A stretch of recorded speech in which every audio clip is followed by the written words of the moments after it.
Yeah, I know, there was a lot of discussion on one project, particular. Now, you know, it's always, it's interesting. Sometimes it's. Yeah, the Chinese have a good definition of interesting. No, it was okay, it was all right. May your life be interesting. That's a Chinese expression.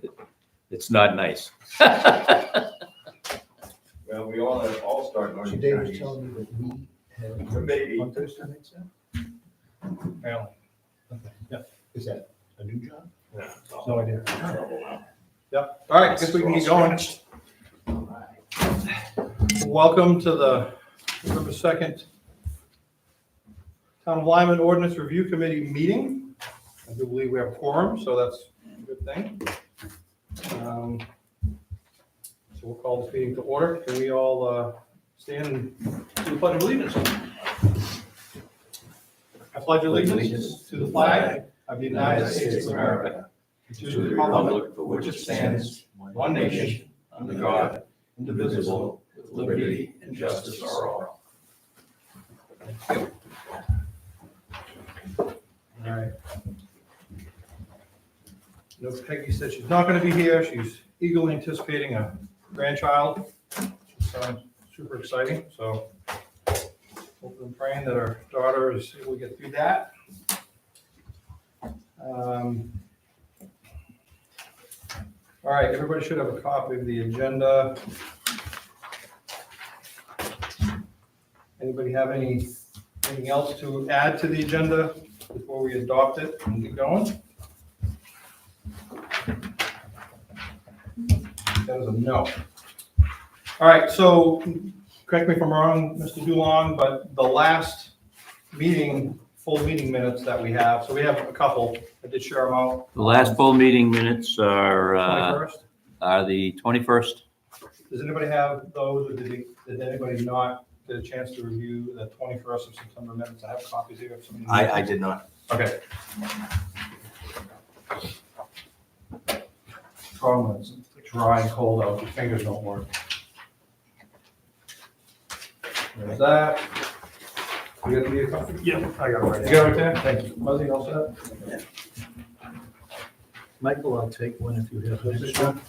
Thank you.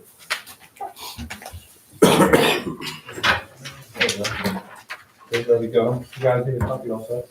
Take one. Who take one? There you go.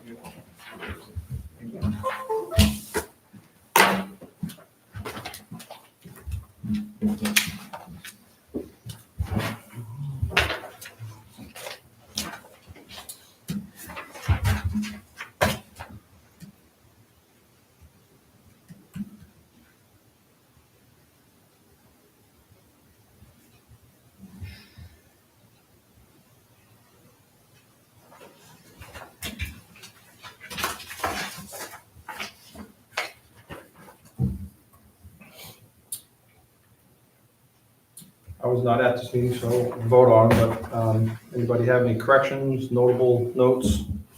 Do we have enough people here to vote on them? Yeah. Because you gotta have 5 votes to pass it, and they have to all have been there. You can't vote on the meeting minutes if you weren't there. Correct. So, I mean, correct me if I'm wrong, but I think that's the Roger's rule, here, isn't Dave's it? here, Steve's here, Counting 5 people. Dave, you were here? Yep. And Matthew. So I think we got a quorum for that. I'll make a motion to accept. We have a motion to accept. Any Second. comments? All right. Well, I'm sorry, we had a second. We're gonna second it? Okay, got a second from Mr. Marola. Any discussion? All right, all in favor? Aye. Any opposed? So moved. Thank you, guys. All right.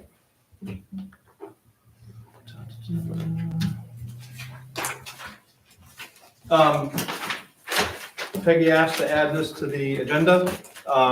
So I guess there's some discussion about remote attendance for these meetings. I would guess, for lack of a better word to put it, I know we have some members that migrate to Florida in the winter months. So this, I think that's what brought up this topic, what to do about that instead of having people, necessarily resign, so to speak. But before we go on to that. Yep. And I don't know how we're gonna handle it, but we had a workshop. Oh, Do we do minutes on the workshop? So we don't do minutes? The problem with there again is there's not a quorum that shows up at the workshop. So I don't know how you approve minutes unless you just say the majority of the people who were there can yeah. approve the minutes. Yeah, let's take a step sideways for a second and talk about that. So here's my take on it. Again, my opinion and my understanding, unless Lindsay as a policy knows something different, but if it's so we had decided earlier on that instead of just canceling a meeting and not having, anybody show up to do some work, that we would hold a workshop. And so we've done that. And my understanding is if you show up to do the workshop, people can continue to work on the tasks at hand, which is reviewing each section of the ordinance that we're reviewing.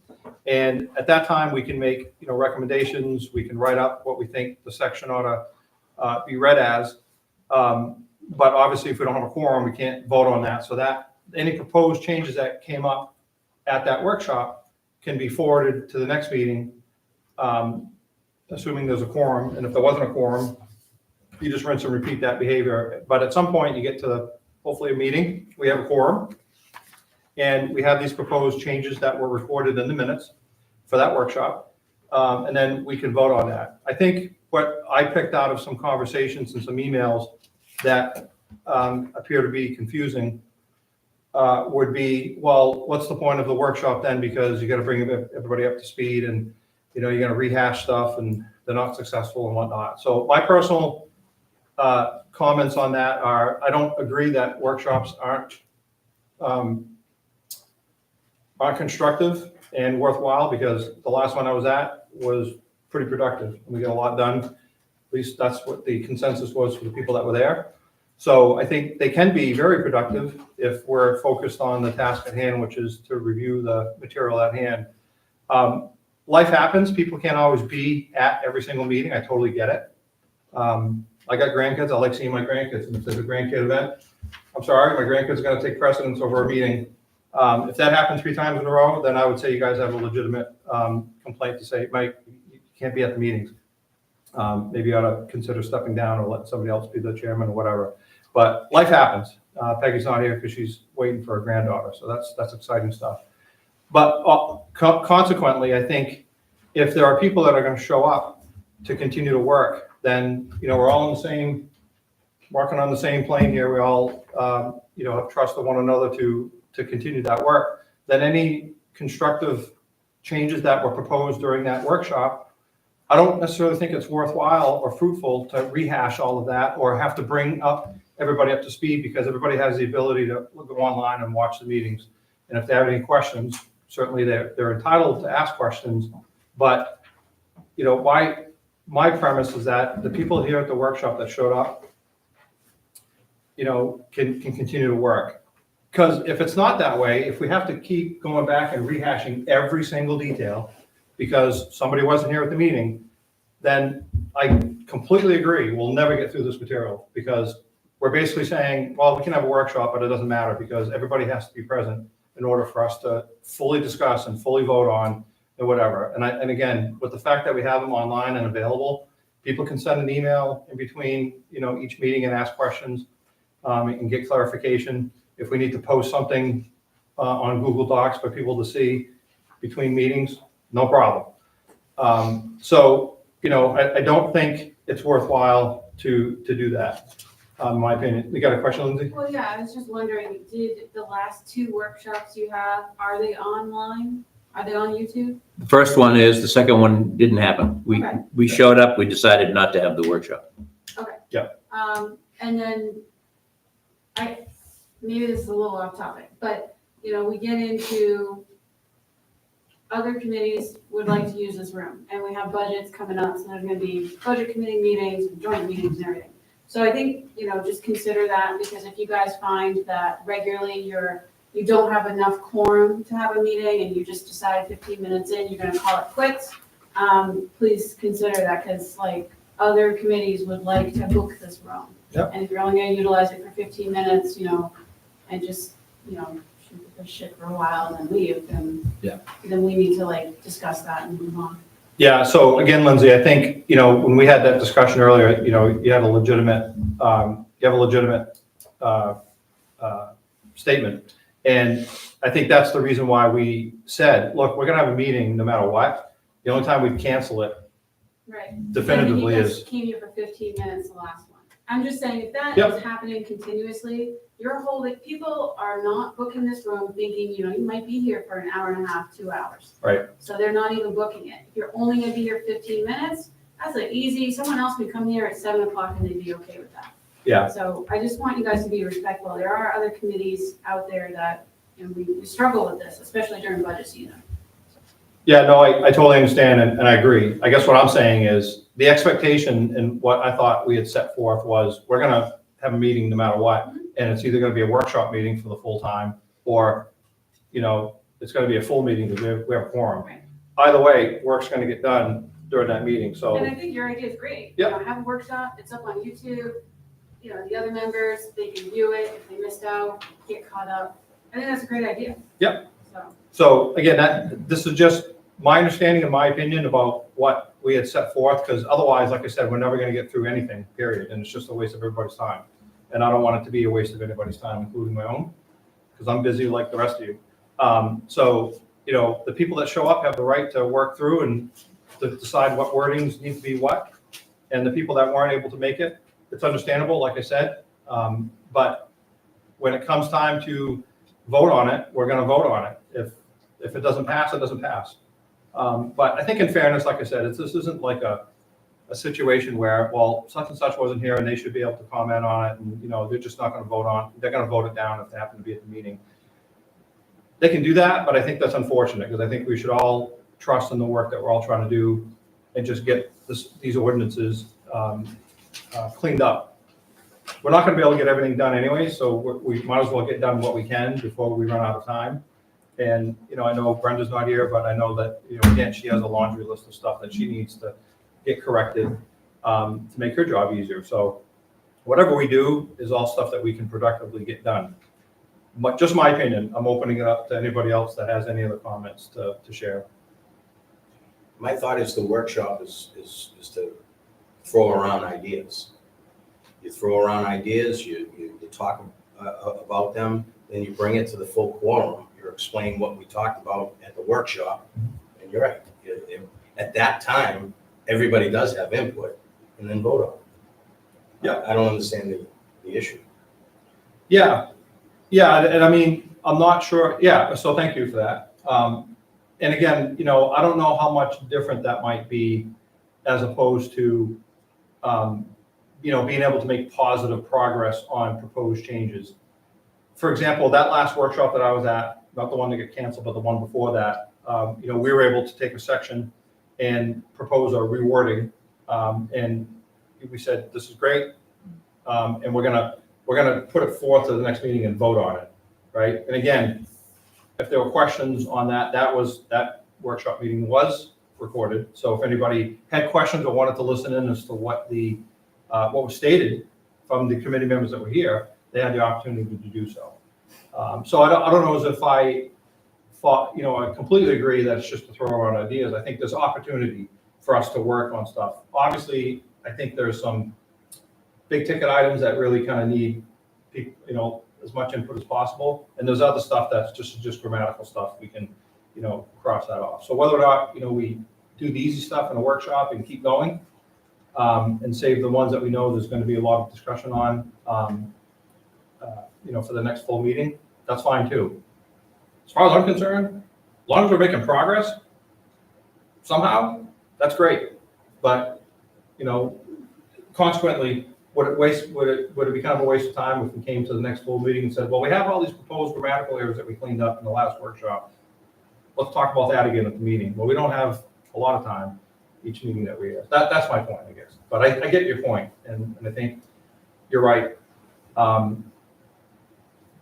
But I want to make sure that if we have a workshop, that we're able to get stuff done and not just have to wait until the next full meeting, because I'm gonna get there. So Dave's question never got answered. Do you do minutes or not do minutes? Yeah, I did minutes for the one we had. Okay. No, I'm just, because you figured. Yeah, I mean, they're right here. Okay. Yep, and those get posted. The So, biggest problem we had with the second meeting is there was no one that could run the machine, and we're not gonna have a meeting if we can't put it on YouTube. Yeah. There's only so many people can run that So- machine. as far as I'm concerned, that's correctable. We can have multiple people know how to log into the PC. All I'm doing is following the sheet of paper. You can copy it, Lindsay, you gave me the copy, so you probably have copies of it somewhere. Yep, they just have to get board approval, and Yep. then they're good to go. Yep. I'm not gonna show them how to do it, or you can show them how to do it. I know Peggy knows how to do it too, and like I said, if she's not here, then we ought to have a third person here that can do it. But I think that's correctable, like, getting that online is not a problem, shouldn't be a problem. Okay, so, any other comments on it? Okay, can we come to like an agreement that A, we'll still have future meetings where we might not have a quorum, we'll still have a workshop. We'll do our best to make progress on stuff that we know is, easy stuff to get through, because we have a bunch that's been identified. And, just get those proposals where we can just bring it to the meeting, vote on it quickly, and then get to the stuff that's the meat and potatoes of stuff that we really need to think about and talk about. I guess the only thing I would add is from 2 weeks ago, the additional problem was the lack of direction. It was 2 workshops in a row. Mhm. I wasn't here at the first workshop. I was here at the second. You were here at the first, not the second. I don't think any of the 4 of us that were sitting here really had a direction on where we should head. So if somebody could put something together for a direction for the group that is going to be here, that would be very beneficial. And I think that, in my opinion, would be something in the form of, we know the section that we're working on. Here's the progress that we might have made at the last workshop. Here's where we need to continue, starting on section blah, blah, blah, 1 dot, blah, blah, whatever. And then keep the discussion going that way, right? That sound? Yeah. Okay. Yeah, fair enough. I think that's something that definitely should happen. And then for my responsibility part, I would say, if I check in with Peggy and Peggy knows that she's not gonna be here as a co-chair, then, or vice chair, then, hand the baton off to her to say, hey, this is where we're at, you agree? Let's make sure that everybody knows that that's where we're gonna be continuing the discussion, so you can come in and keep going. Sound good? All right, good. Anything, Lindsay, Dawn, from you on that? Good. So what did you decide? Do we go over these? Do you pass those meeting minutes out? We go over those? I have copies of not that, those are posted online. Is your question, do we review and approve those? Or do Yes, we just review them? that's exactly Yeah. my question. Again, my opinion, I don't think that we would have to review and approve because it wasn't a meeting, it was a workshop. It was just what we discussed. Because we're gonna get to a point where we have the meeting that we actually do vote on it, we're recording minutes for that meeting. We'd have to approve that and say, yeah, we voted on blah, blah, blah, and we approved it or no, we didn't. So that's just my opinion. I don't know what you guys think, but I don't think we. So I don't need review to and make approve. formal minutes on a workshop. I think, I'm sorry, Go ahead, no? I think it's important if you make Yes, minutes on the workshop, because even right now, Dave, if you read, the first paragraph of something that we were discussing, we can either continue discussing it or maybe turn it into a vote and then go to the second part, whatever it is, because you already formulated your ideas, you put them down on paper, let's bring it to fruition with a vote. So we'll make them informal minutes. Informal minutes. good way to put it. Yep. Is that fair? And then, like I said, we post those like we do anything on Google Docs, and then people have access to download them and look at them and do what they need to do. That sounds fair. That sound good? Okay. All right, so be it. All right. Back to remote attendance. So, like I said, I think the question on the floor is, what do we do about that? And I know other committees or boards have used Zoom or any other remote technology to, connect members that aren't necessarily here. I have a couple of questions about that, but first, again, my own personal opinion, I'm not a big fan of remote attendance, not because of anything other than when we try to do it at work, it's a nightmare. And what it turns into is sometimes for them, it's hard to hear us. Sometimes it's hard for us to hear them. And if there's open discussion, that's what's the primary purpose of this committee is a lot of talking, not as much voting. It can be kind of a challenge. And like I said, I'm just equating that to what we have to deal with at work, because when COVID hit, we all got kicked out and we all became remote. We got better at it, but it's still a challenge to do it. But again, I'm not saying it's not overcomable. I'm just saying it's always been a challenge, and I'm just not a big fan. Go ahead, Dave. Out of everybody here, I've probably used remote access more than anybody. Yeah. I travel for work. Mhm. I travel. Yeah. I've spent more time doing work for the town when I'm traveling because I have the time. Right. So to me, it's invaluable. It's a tool that I think we should have. Yeah. The last meeting, I just wasn't feeling that well. So I didn't want to come and get you guys sick. Right. So, but I could have zoomed in. Right. And I could have been a part of it. So I think Buzzy's traveling. I am. I know there are things that Peggy does, Mhm. and just anybody else, that if you can't make it, I think it's important to still stay apart. I never had a problem hearing unless, like you said, everybody's talking at the same time. But that's where the meeting should be controlled. Everybody shouldn't be talking at the same time. Right. What about, I have a question before we get to you, Lindsay. If we're recording on YouTube, and again, you know, because you have these meetings more than me, how does the people that would watch this video later, how are they able to hear what's being said on the Zoom meeting? Like, where's the speaker and how do they hear it? There's a couple different ways to do it, and the way that I tweaked it, I found worked better.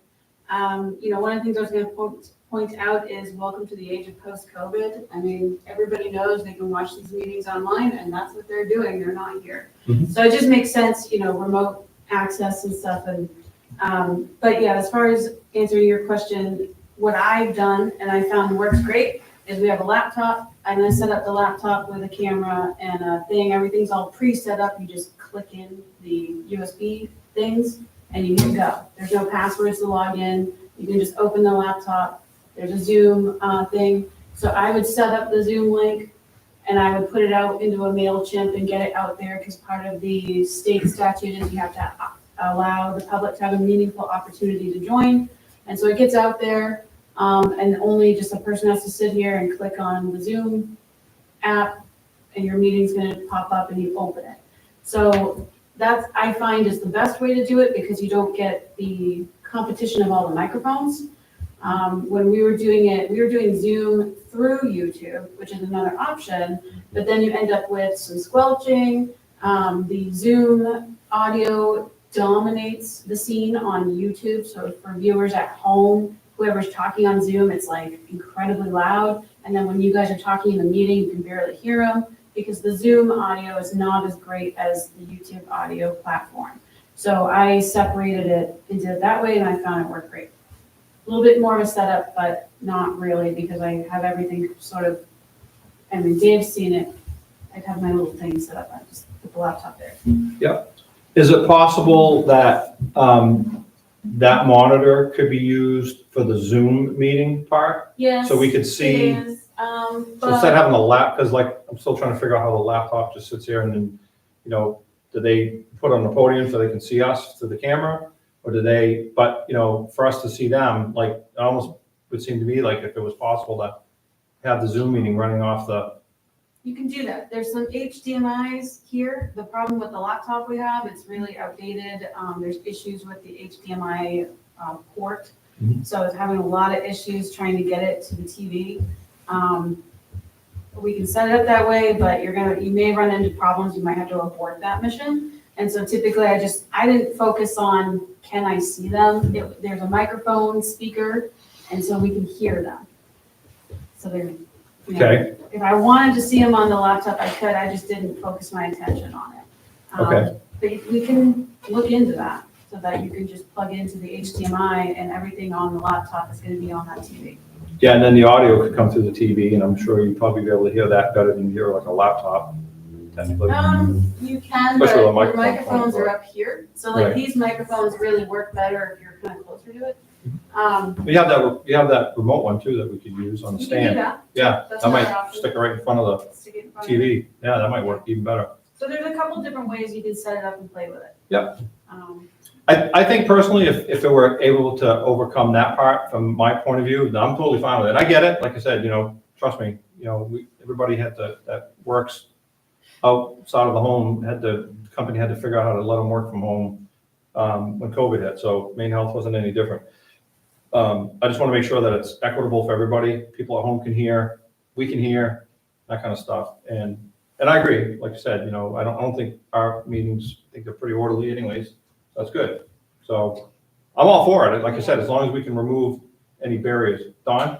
Just a question, were you planning on Zooming every meeting or just those meetings where a participating member of the committee is not here? Well, that's a great question. And I think what I heard you say is you kind of need to know if we're going to do that, because theoretically, like in the summertime, everybody's here. We might have a full meeting. There's no need to Zoom it because we're all here as committee. There might be a situation where somebody's traveling and can't be at the meeting, even though it's the summertime. But they want to attend, and that's one thing. I guess another way to put it is, I don't know if it's worthwhile for you, Lindsay, to say, well, I'm just going to assume we're going to have a Zoom link for every meeting, but are you notifying the public or just the committee members? No, so it's a requirement to provide the public a meaningful opportunity to participate remotely. And they would have to have access to everything you have access to, which, all the documents you're reviewing. So like for the select board, we posted the entire agenda packet on the website.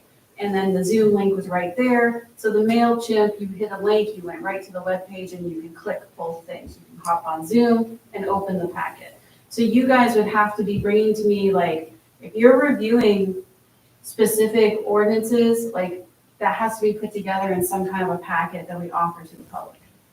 So I have a question about that, but you first. The packet Is the ordinance. is the ordinance, That's on the website. which is on the website. I would need your agenda, like things that you guys have, Mhm. the public needs to have it. So I would need your agenda, I don't know, your minutes, I never get the I minutes. would think, that you're gonna yeah, vote you on. get the minutes after they're approved. Right, so Right. I would need the minutes before they're approved, so everything you guys get to have access to, the public has to have the same access. So I have a dumb question. How does that work today where we're not Zooming anything right now and we have these meetings, we record them, but we're not doing those pre-steps? So does that mean we're in violation of something or No, this is a remote participation in public proceedings, it's 403B. So it only applies when you're doing a remote participation. And it just says the public body, gosh, I think I sent it to Peggy, I don't know if she She forwarded did, it yeah, to you you guys. said you sent it to her. It really just says, if you do a remote, then you have to offer the public the same access that you all have, that's all. If you have a full board, everybody's here, or you choose not to do remote that day, because maybe the person's sick and they're like, you know what, I can't hop on Zoom anyways, I'm not doing it, then you don't have to offer the public all your packets and stuff. It takes a little bit of pre-planning. And I think it worked out really well on the select board because I had that communication with members. I knew well enough in advance if they're gonna be out, like if they're traveling, for a month or two at a time, I automatically know they're gonna be out. So it was easy to pre-plan for that stuff. So I take it you're volunteering to run it? No, I'm not running it. Well, But but I you're the ones who's gonna have to put all the stuff together, put it online, and No, I'm not putting together a packet. who's gonna do it? The secretary? The board? No. Somebody. No, what I'm saying I can do is. Dave, you have. You can do it. You have the information anyway. Right. The information is the zoning ordinance, which is online, and the minutes, Well, here's what and else the agenda. That's I it. I can. I don't have the agenda. Hold on. Mike It is- shows up here at the meeting when we have the meeting. Keep going. I think she's getting somewhere. Some things that are static, like the ordinance, I can just paste on your webpage. So that's always gonna be there. Right. It's things like your agenda, the minutes you're gonna approve, things that are out of the norm. I don't know, if you were reviewing a policy, a bylaw or something, that stuff I need, and I would just put it online. That's all I'm doing for you guys. I just go online. But then you're gonna come and run it here. Oh, no. Who's gonna handle You guys, the electronics?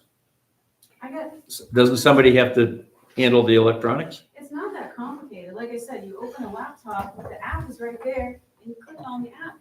Ta-da, It's there. okay? Yeah, And would the easy, board but- agree there's like nobody on the board that could manage that?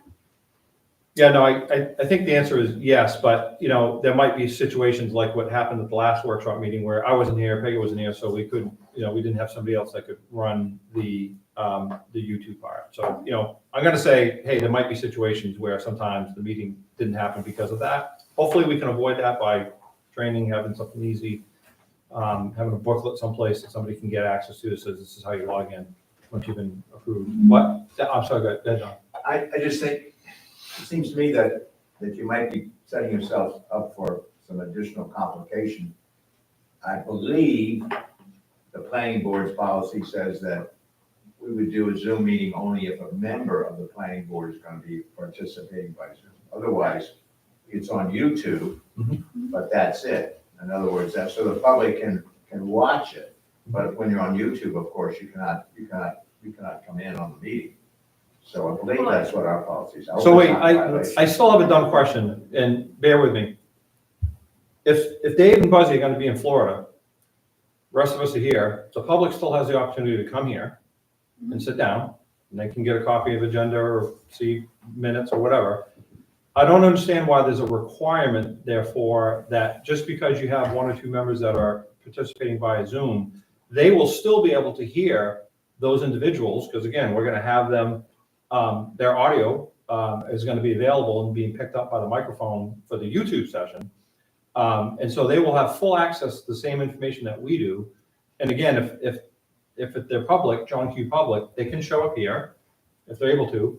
And if they're not able to, they can watch the meeting after it's been recorded and at their convenience, because there'll be nothing in that YouTube I recording. think what the law is saying is that, I'll just pick on you, right? If Dave, as a member of the board, can do everything remotely, the public has to be able to do everything remotely. It's a state requirement. Everything. It's not like something we made up. Florida, Yeah. somebody else who lives in Lyman who wants to participate or at least know what's going on can do the same thing. If I was at home sick last week, we'd still have to offer it.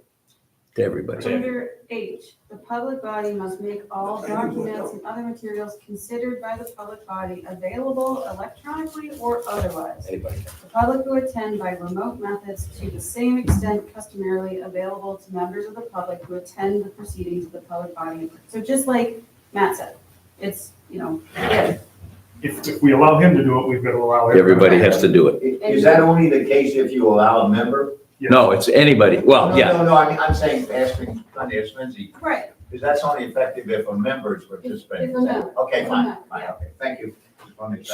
So As it is with the planning board, the select board, and probably any other committee. It's all the same.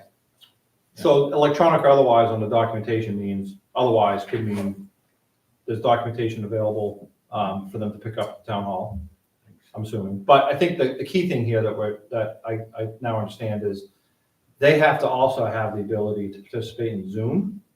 right, but you do have authority to like force mute people. So the body can decide if they want to allow public comment. Yep. So you could shut public comment off if you didn't want disturbances, or you could find a way to manage that.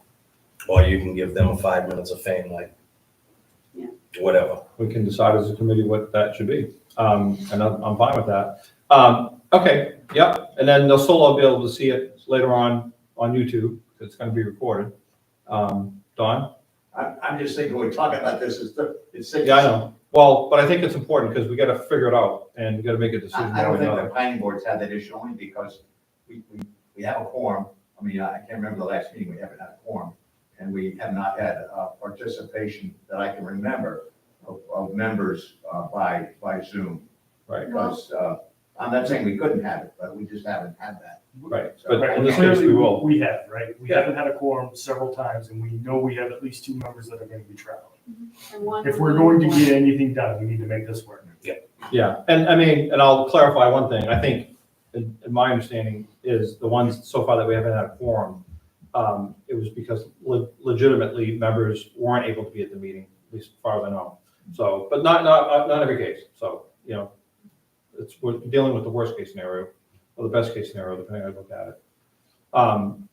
I mean, listen, as far as I'm concerned, I don't have a problem with it as long as it's manageable. I'm just gonna throw out there that unless other people, other than myself and, you know, potentially Peggy, know how to, you know, do the YouTube and the Zoom, then, you know, we're doomed for failure. Because there might be situations again where I'm not here or Peggy might not be here or something like that. But again, I think that's overcomable. Maybe what I would just ask you, Lindsay, is, you know, what can we do from a town perspective to make it as, I hate to say it this way, we're gonna say it this way, idiot-proof as possible, easy as possible for people to be like, this is how you connect in. It's easy, just follow the instructions. I mean, this is great. Like I follow these instructions and start the YouTube meeting, works great. Never had a problem. I've tried to dumb it down as much as I can. Yep. I mean, some things I can help with, like, if I know in advance you're gonna be using Zoom, I can set up your link, I can post your stuff out there. I usually put the laptop in here, so if I'm not here, it's here. So there's no password to log into it. That's pretty idiot-proof. You just open it and turn it on. There's no password to get into Zoom. The app is right on the desktop. You click it and open it, and you'll see, you know, if you can manage Zoom, you should see your meetings fall right there. You'll see a meeting scheduled. And you open it and say start meeting. I think for the most part, it is pretty idiot-proof. I mean, I can come up with a nice sheet like that with, you know, the detail on what you click on. For the most part, it'll be set up. Somebody just has to come in here, if I'm not here or you're not here or Peggy, and they just have to open it and open the app and start the meeting. Yeah, and there could be a sheet of paper there that says this is how you do it.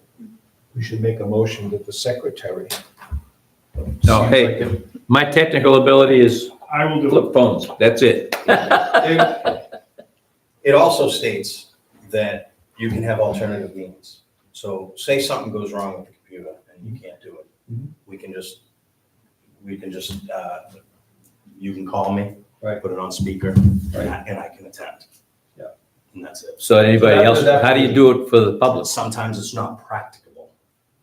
But there's a provision in that law that says Yes. that, what you're saying. So there's a back door if you need to. Yeah. Like, and that's fine. So, I mean, just to cut to the chase, because I do agree with burning time here, but, I mean, I'm completely okay with it.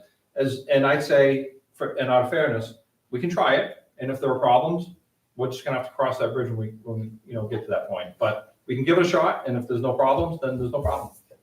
Right? Good. Agreed? And for those that, you know, may not feel like they're, you know, as tech savvy, I would recommend, don't use that TV. There's a lot of issues with the HDMI port, and it takes a The lot. TV or the computer? No, the TV. So what you do is you hook up the HDMI from the laptop, Mhm. and it sends it to the TV. The port, I have to use a splicer, Mhm. and it just gets really wonky. Sometimes I have to do so much tweaking to get it to work. So I would just recommend if it was someone that wasn't comfortable, then just do the basic, like, you know, you don't need to see the person. You're gonna hear them, and you're gonna be able to talk to them. So just open the laptop and put it over here in the corner or on the podium or wherever. Mhm. And then if you wanna get technical with it, I can show people how to get it up on the TV and stuff like that. Okay. There are- But when they're talking, it comes out on the YouTube. Yes, well, I Well, mean, the way via I the set it up, microphone. I separate it from YouTube. So, yeah, like we talked about, either getting a mic, or you put I think you might have seen a little box on the table Yeah. for a select board meeting. I Pick just up. put that on the table so the mics pick it up. Yeah. And then YouTube will hear it. That little We- box is a speaker? Yeah, it's a speaker and a microphone, Gotcha. dual. But I mean, and down the line, it's probably not gonna happen, you know, anytime soon, but I am still looking into methods of dumbing this down even more. Yep. So, like, stay tuned, like, I'm hoping everything can be just managed right there, and it's easy. Yep. And that there's methods to, you know, put stuff up right on the YouTube channel and stuff, but it gets a little more complicated and getting into software programs and stuff like that. But Sure. things, we are looking into that, but for now. Okay. These methods. Lindsay, do you know how many people actually are watching the meeting? You can go on YouTube. So you can go on YouTube and look at how many views there are. Right. But Yeah, that it doesn't, tells you right on YouTube. it could be repetitive views. I mean, some people watch it 5 times and it will show 5 views. But you generally, like, select board meetings might get 250 views. I think planning board meetings usually get 60 to 70. So you can see, you know. So if someone watches for a few minutes and then comes back later and watches for. That's 2. Is that a view? That's 2. Okay. I mean, I can tell you how many you're watching probably right now. and Yeah, I think as an admin, you can tell how many simultaneous people. Clean up my act. Mike, 2 people are watching can I right make a now. motion? Yeah. I'll make a motion to accept remote participation pending a written policy for the ORC. I second that. Any discussion What's a written policy mean? on how to use? Are we using the policy that's already written? Well, we have to write it for the ORC. Oh, It's gonna be a policy for the secretary, so the secretary can come early. Thanks, It's gonna be for anybody that wants to take a crack at it if other people aren't here. Matt volunteered too, so that's great. Thank you, Matt. All right, any other discussion? I just have a stupid question. So if there's a workshop and there's no one here capable of opening this up to YouTube, it's illegal to have? No, because there's an alternative, which Dave pointed out, which is he can just call in on his phone or No, someone's phone. but I think what you're saying is the YouTube. The If we don't have YouTube, we So don't have a if workshop. people Yeah. can't view what's going on, you can't. have a meeting? Well, No, no, because I don't think. that's not true. A workshop does not have to be filmed. Okay. We've Oh, okay. never voted on that. That's never. Now, been is a- that true for a regular meeting, though? If there was not someone here, if we had a quorum? I think Yeah, for a me. board meeting, I don't know if there's a separate policy, but for committees, there's no ordinance or anything. Requirements. There's no Right, requirement. If we didn't wanna put it on this, we wouldn't have to. Yeah. We're doing it for Yeah. transparency. Right, yeah, absolutely. There's no requirement, so. Yep. And that's actually, by the way, thank you for stating that, because again, you know, while it's advantageous for the public to be able to see what was discussed at these meetings, if that didn't happen for that particular meeting, whether it's a workshop or not, it's not a requirement, so the meeting can continue. There's no reason to Okay. cancel it. Yep. Just because you can't get it on YouTube. Right. We try as hard as we can to do it, but like happens. And I think if you have some minutes or summary minutes, you know, that helps just keep that transparency too. So that people can always reflect on that. Correct. Yep. Agreed. So we have a motion and we have a second. We discussed it. All in favor? Aye. Any opposed? Okay. So moved. Okay. Unless I'm mistaken, we're ready to continue.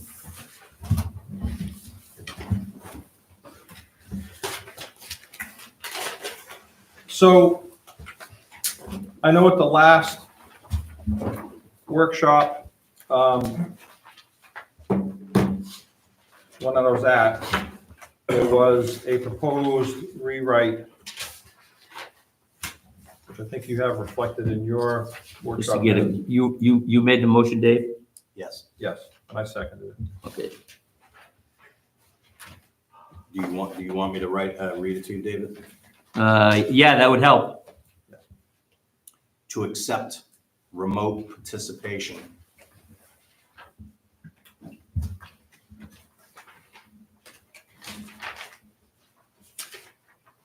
Pending a written policy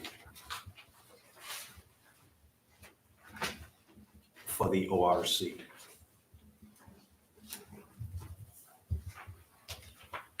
Okay. I also forgot to mention, it is a requirement to do a public hearing. What's that again? Sorry? It's a requirement to do a public hearing. So when you have your policy written up, the law states you have to do a public hearing. And that could be a quick at your regular meeting. To allow. Yes.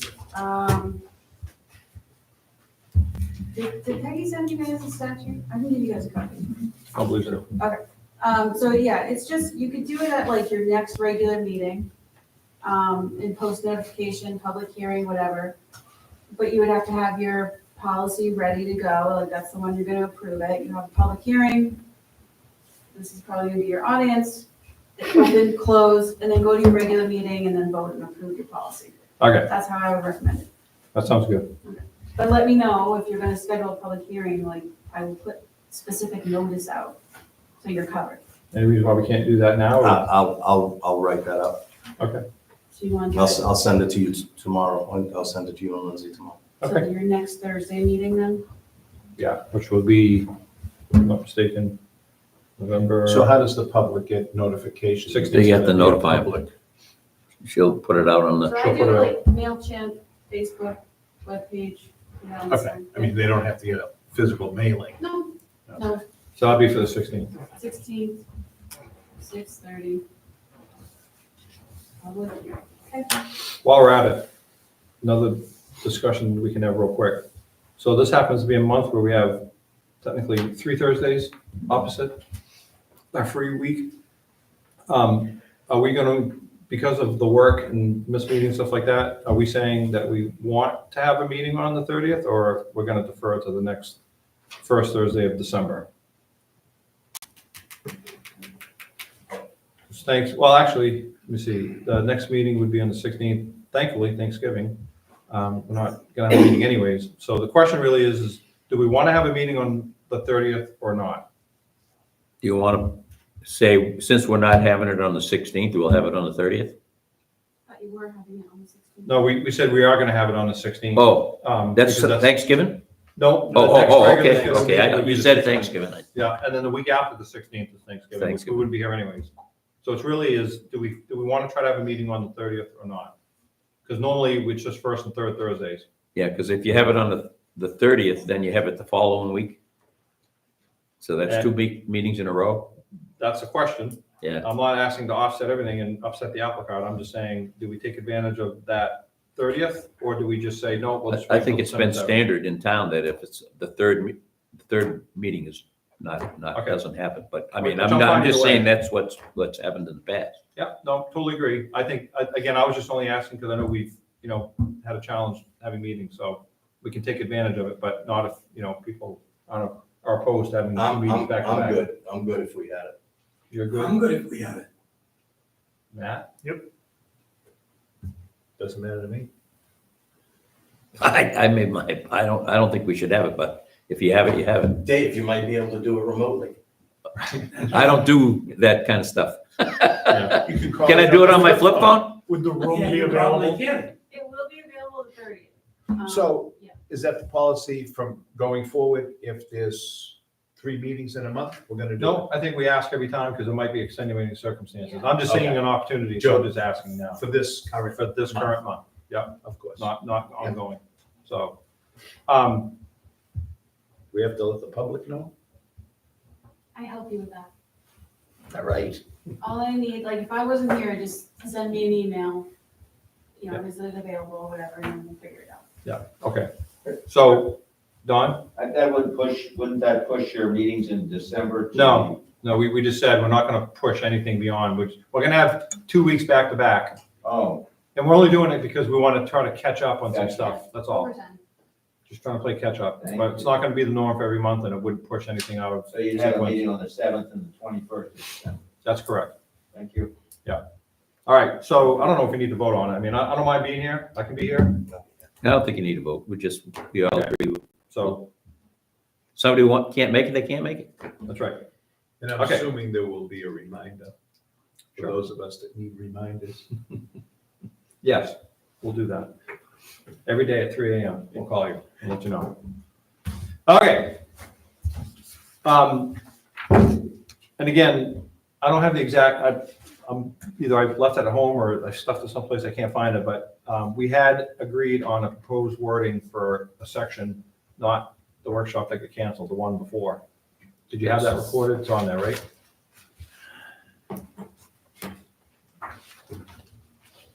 Do you know what section it was, Mike? I believe it was section The only thing I got here is I've got what was submitted by Joe on Yeah. the land use table. I think it might even been before the land use table.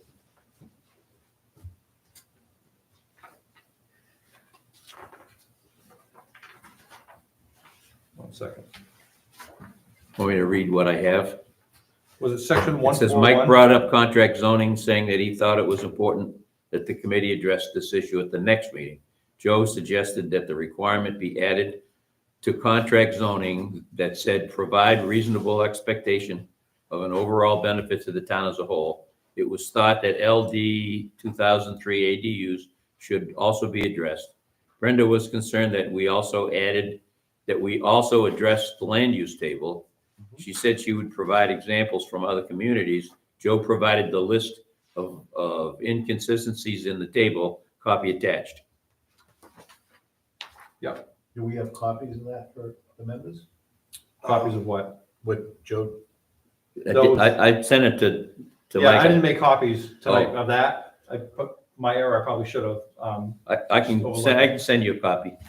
I mean, it's on, I posted those. That's what I thought. Yeah, they're on Google Docs, Yeah. so if you don't have access to it, you should. But if you don't, are you still having problems getting it? I heard- Yes, yeah, Maybe you and I should have an Yes. offline conversation to figure it out, because you should be getting them. yeah. You're getting I the haven't really- notices. My wife gets them for me. I She can't does? get Oh, them. yeah, okay, but you're. I you're may doing get them, but I don't know You're how getting to them, do right? it, so I don't Okay. get them. But I'm the one who gives them the stuff, so I have it anyway. Yes, I sir. got like 4 emails from you this afternoon, and Yes, they're all Google, but when I log on to Google Docs, click on it, it says approval is needed. approval is needed. Yeah, approval is, I mentioned this to Peggy before, I don't know whether, I think you got that before too. You know, I saw something pop up that said. I've seen it's that on approved. occasion. Let me dig into that. I don't know why you're getting Yeah, that. I mean, Shouldn't. I'd be happy to look at it. Okay, that's fine. One thing before I forget, Mike, so when we were talking about changing the language, some were also talking about getting rid of it altogether. Yeah. Then it came up Yeah. that we had the same scenario at the Charter Commission. Right. Where it was sort of two different things.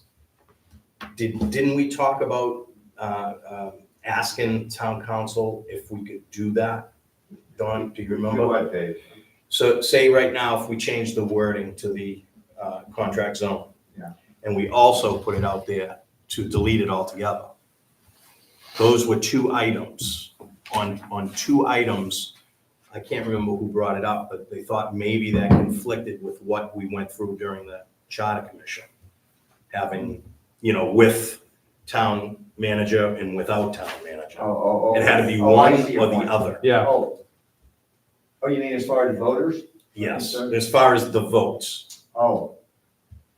Well, I think the ORC could vote either way. In other words, if the ORC said, we want to get rid of contract zoning, eliminate it entirely, I think you could propose that. Or, I guess you could, I don't think I would, I would suggest that, the ORC decide, number one, if you want to do away with contract zoning, it should be either a yes or a no, okay? If it's a no, then I would suggest looking at revising the wording somewhat. But I don't think you should put on, well, I mean, I guess you could, if there were separate articles to be voted on. Right. You could have an article, do you want contract zoning, yes or no? And then you could have a second article, maybe, if that was, I guess it would be legal. But isn't that what they said they couldn't do at the Charter Commission?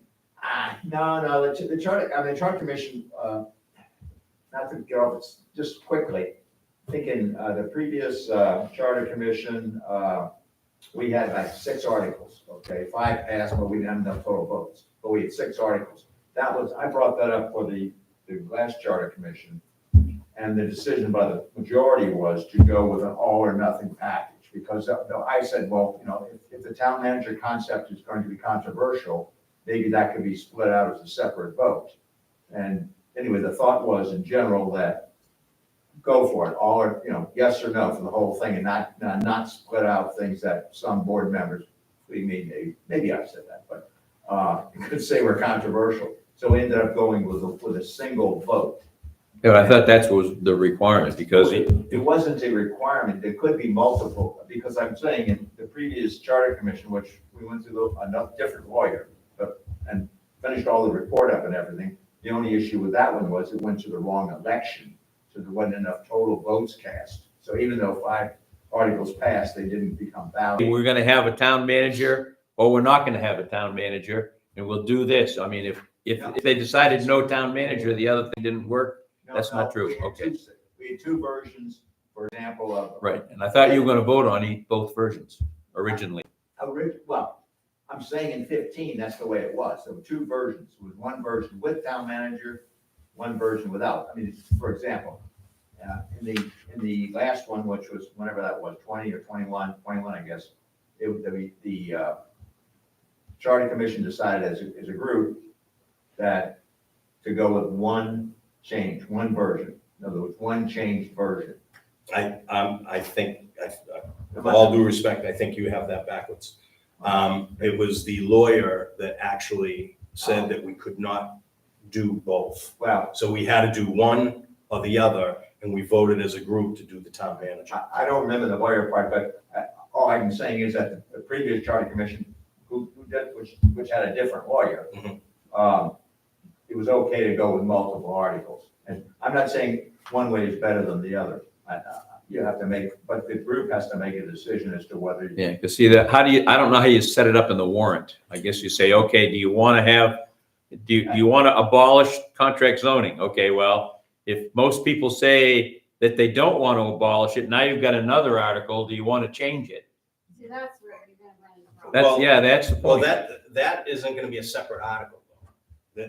You're gonna have a whole bunch of changes over here, and any of the controversial ones are gonna be separate. Well, I think the contract zoning is going to be controversial. Correct, but I think what everybody's saying is, so we'll change the language and we'll put to a deletion on a separate article. So if you change the language and this fails, then then the language continues. But if it passes, now you've got Then language this- in there then this that's, is delete. but how do you identify that? I would avoid making it complicated for the voters. Like, they need to go in the booth and understand what they're voting on. Yeah, I agree. Yeah. I mean, I think that we ought to decide if we're going to keep it or we're going to get rid of it. Here's my take, which I have a little bit of experience with it. It is too subjective, okay? Whether it's future planning boards, select boards, whomever, it can always be used in the wrong way, as far as I'm concerned, in my opinion. I was told when it first got enacted, it was to bring someone into compliance. Well, that's pretty subjective. Somebody was already running a business, and the board members got together and passed a contract zone and then went for a contract with them. Personally, I think that's pro-business and I'm all for it, but I think it was wrong. Well, I was on the board then. I don't remember that. Well, I was told that. Now, another person, very wise man, said at one of these meetings, said that by nature, contract zoning is subjective, and you will never get the subjectiveness out of it. I pondered that, and I looked, and I tried to change, and I read the words, and I tried to look for, what are the words called? The weasel word. Weasel words, tried to look for those weasel words, and I couldn't find them. So that man was correct. You're not gonna Thank get you, the Dave. you're not gonna get the, you won't hear that often. You are not gonna get the subjectiveness out of it. So it's in my opinion, if we're gonna go one way or another, I personally would make a motion to abolish it. I'll second it. That's my, I agree with that's my Dave. motion. It's way too subjective. We have a motion to abolish contract zoning as it's currently written in the ordinance. Do we have, you seconded it? Dave, I Dave seconded it, yeah. Okay. Any other discussion? I mean, that's why we have the commercial zone, right? Well, that and land use tables and anything else. That's why we need to work on, Yeah. yeah. Can always get revisited down the road. All right, so we have a motion and a second. We had discussion. All in favor? Any opposed? So carried. Okay, see, progress, love it. We're moving. Excuse me. And the night's still young. Yeah. Okay. What's next? So we did get through, and I think you captured a lot of cleanup work that Joe Wagner, when he was here at last workshop meeting, on cleaning up the land use tables, which is, I think, where we kind of left off.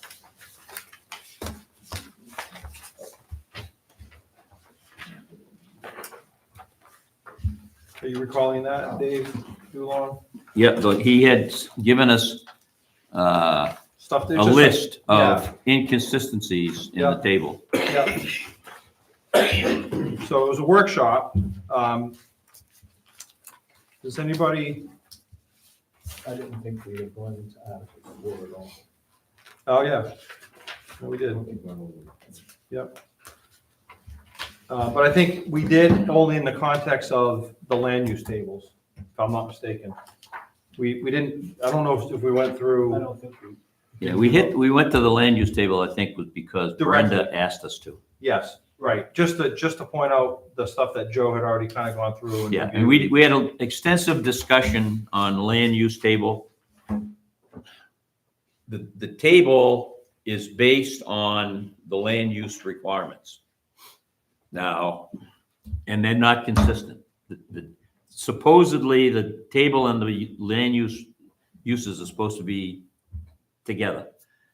In my opinion, and I'm not sure if Don agrees with me, but I think he might, is the land use requirements are there, and then the table is developed from the land use requirements. I think what Brenda wanted us to do, and some others at the meeting wanted us to do, was to fix the land use table and then try to go back and make the other one match it. So I mean, Right.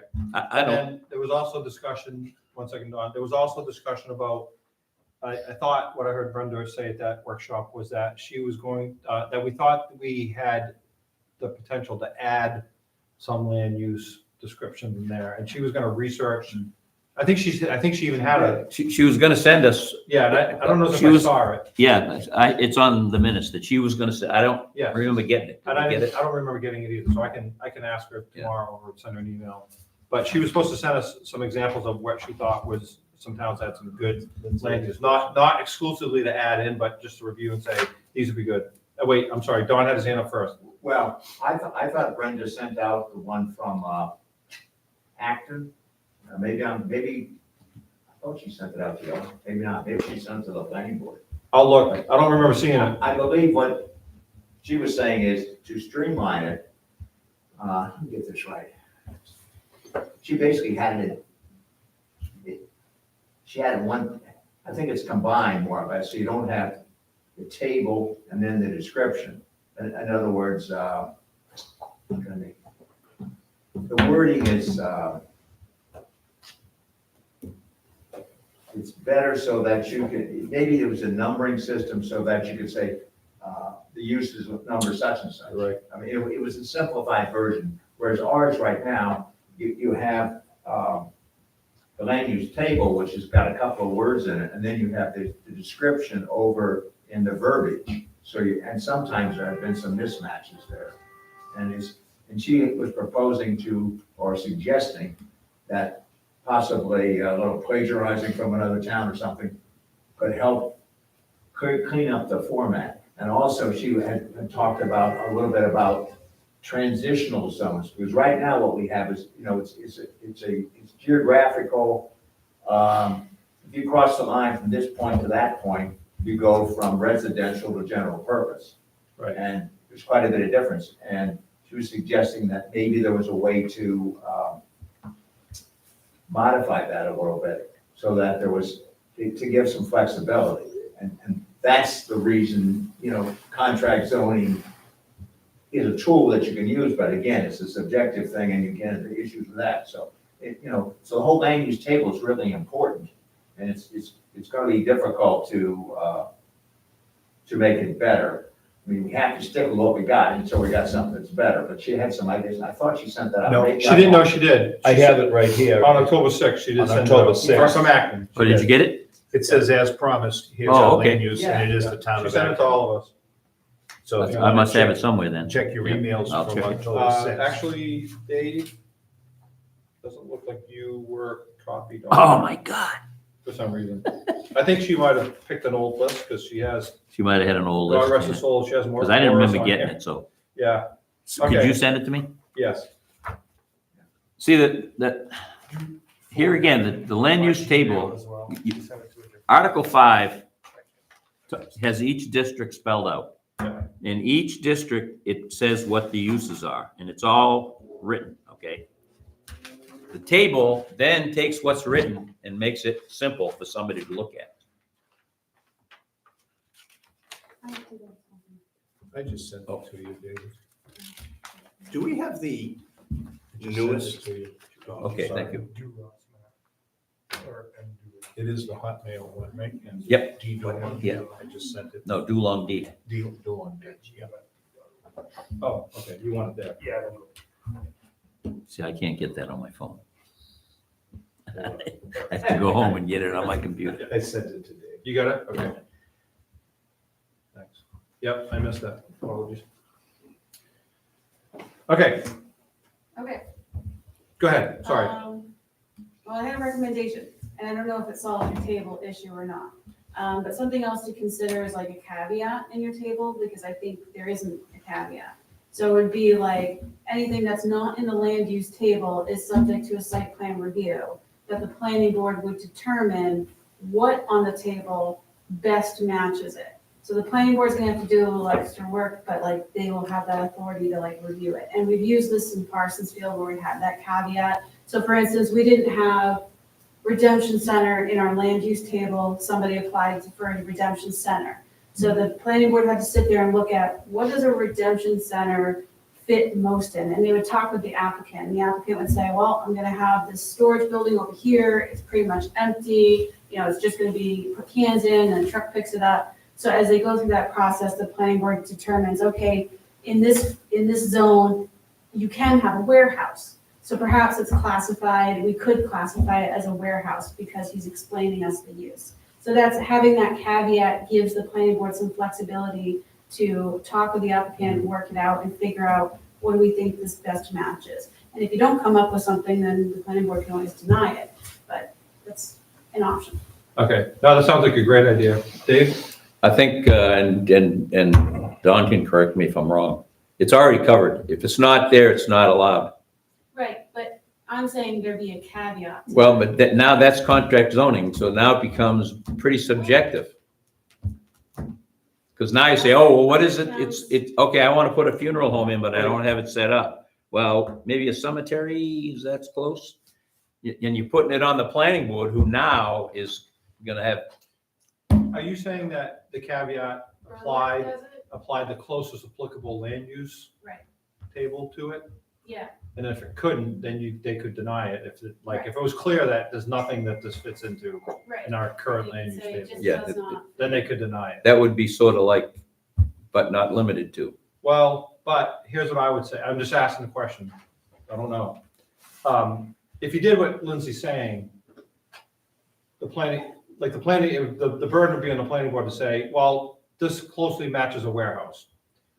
I don't know how that becomes a contract zone, because you're not defining a contract with that person. They're just gonna open up a redemption center, but it's being allowed under the fact that it's a warehouse. Or is there a contract that goes with that? It's I don't not a know. contract think- zone because it's in your land use table and it's allowed. It's allowed per site plan review, and then the planning board makes that determination. But it's not a contract zone at that point. No, and Berwick does it, you know, Parsonsfield, but other towns do, not every town, but other towns do it. So, You're gonna say, Dave? If it is in writing, that if it's not there, it's not allowed, then all we're doing is setting up But not limited to. what am I thinking of? Yeah. Weasel words. Weasel word. Wiggle, yeah, wiggle word. Yeah, but when you protest, when you Somebody appeals, yeah. appeal, You're setting up for an appeal. That's, you're This setting at up for least an gives appeal. an applicant an opportunity to work with the board on how do we work this out. There could be things where, because the land use table is subject to your zones, so it's residential or it's, village or whatever it is. There may not be anything in that zone that fits what the person wants to do, and it's an easy, look, we can't find anything that fits this. I have one more question, if I may. Can I get to Yep. Dawn first? 'Cause you had a hand Oh, up. I didn't see. Dawn. I was just gonna say that it is a problem with the land use tables if the applicant comes in with something that sounds somewhat reasonable, but it's not in the table. Then you got a problem, because, and sometimes it becomes a problem maybe after it's approved. So, Interpretation is very different. yeah, and so that's the problem. I mean, it's a good thing to have a land use table because it says what's allowed here, what's not allowed, okay? So I'm not disputing the fact you need some kind of a table, but the table is only as good as what's in it. And the problem we have right now is that it's cumbersome to change the ordinance so that, I don't know what the answer is. Maybe more Well- flexible. I think Brenda thought the answer would be, which is a longer term answer, is more flexibility with the ordinance as written by having, modifying the zone somewhat. But right now, we're stuck with these three zones. And I'd say stuck, that's what we have. And so it's pretty hard to write the land use tables. And we could expand them, but it's pretty hard to cover every single thing. Well, right, and I'm not ultimately, you're gonna, favoring too much of this discretion because the planning board, right now, the only thing that we have really, my opinion, we have discretion on, in the shoreline zone, there's a caveat about moving back from the water as far as practicable. And that we try to use, even there, we try to be, if there's a septic or power lines and stuff like this, so you can't always go back to 75 feet, you're supposed to. So, but the rest of the time, our job is just to, as written, we're not supposed to sit down and say, gee, he's a really nice guy or something, we're gonna go ahead and approve it. Oh, that's not the way, you gotta be If you down the line. talking changing the zones, and that's an option too, making the zones more flexible, now you're talking about changing the map. And the Yeah. map is an ordinance as well, and it's gonna have to go through the same provisions, Right. public hearings and everything. So are you guys working on the map? so just to summarize, because I think what I'm hearing two sides of the coin, but what I think of here is, right now our ordinance says, if there isn't a land use table that fits with agreement, it's not allowed. And that the argument for that is that eliminates any potential for interpretation, kind of pseudo or contract zone, but not really, more load on the planning board to kind of figure it out. That there's the pros for having that in there, but the cons would be, if you had a caveat clause, you could potentially find something that more closely matched it. Like, that's a good example. It's a warehouse to store cans. It's called a redemption center, but the land use in that zone allows for a warehouse. Could that be allowed? But the con on that is it can get slippery pretty quick. If it's a redemption center and it's a grow facility, now what do you do? So I think it's kind of, the discussion probably needs to go, do you want to play it safe or do you want to introduce, you got to weigh the pros and the cons of each. Well, if it's a redemption center and a growth facility, like now you're Right. looking at so many other uses, does anything fit? So warehouse doesn't fit, so you're gonna come to a point where, okay, now none of these fit. But It's a denial. Well, I think Do the we have, problem is have there been the appeal. issues like that? Yeah. Do we have one out there that's, Oh, we do right now. what is it? You guys talk about What, me? Yeah, No, you have an issue where something was approved because there wasn't anything that matched the use, and it was difficult, right? It was come down to interpretation. It's approved, and now it's being challenged. How'd it get approved if it wasn't allowed, if it wasn't listed? Because the ordinance says if it's not listed, it's not allowed. When you say approved, Lindsay, approved by who? Right.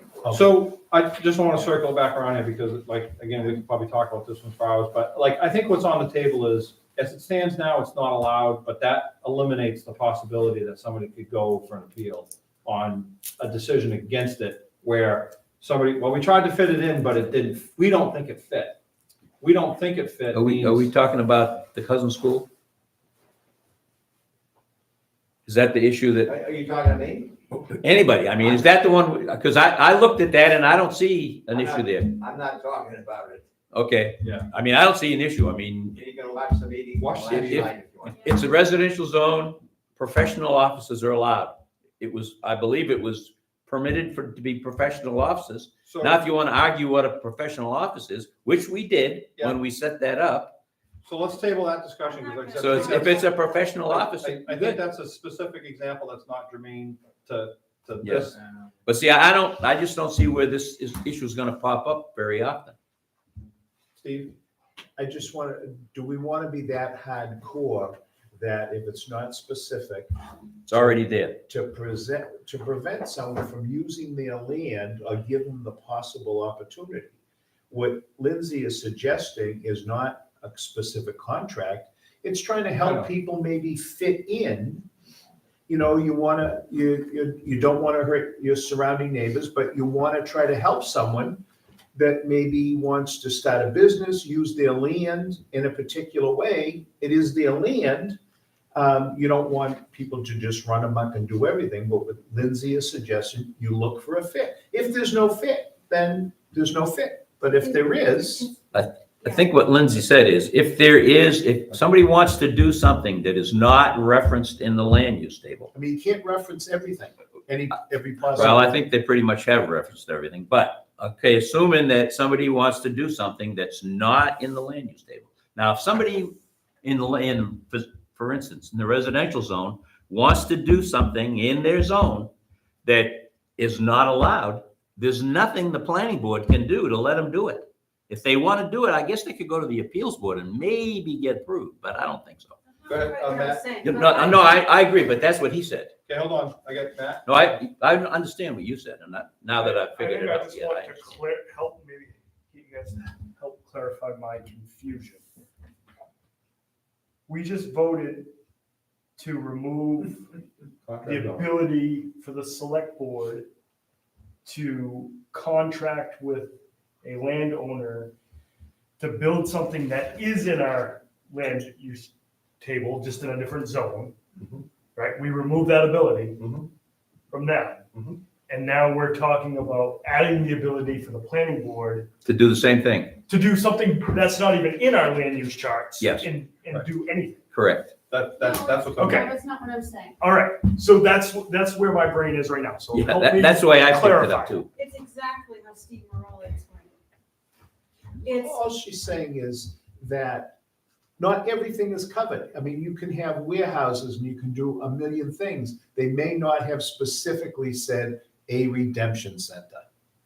So, I mean, you're limiting people to just the verbiage that's in here, and we may have overlooked something. And they're just saying the planning board has the ability to say, yes, that's, runs parallel with all the other things we allow, so it's allowable. It's not going to affect the zone adversely. It's just something that wasn't, mentioned. somebody could come. I would like to see what's not mentioned in there. I'd like some examples, maybe it would Is there a help. redemption center? I haven't read it. I think That's what I thought. that helps clarify my brain, but also leaves me with, we're just adding a new layer of subjectivity. Exactly. It is I'm not true. saying you guys have to agree with this, it's a suggestion. Yeah. But it's to look at property rights for people, if you're talking in terms, I'm hearing the term flexibility, how do you make it flexible? Sometimes we have these weird, buildings or properties or what, or somebody wants to do something that's just we've not heard of. Oh, it's not in the land use table, sorry, no go. So it's just a way to look at, is there flexibility to work with people's property rights? That's my point taken. I think- Other towns do it. I'm good. So it may be worth looking at, how do these other towns do it without having a contract zone ordinance?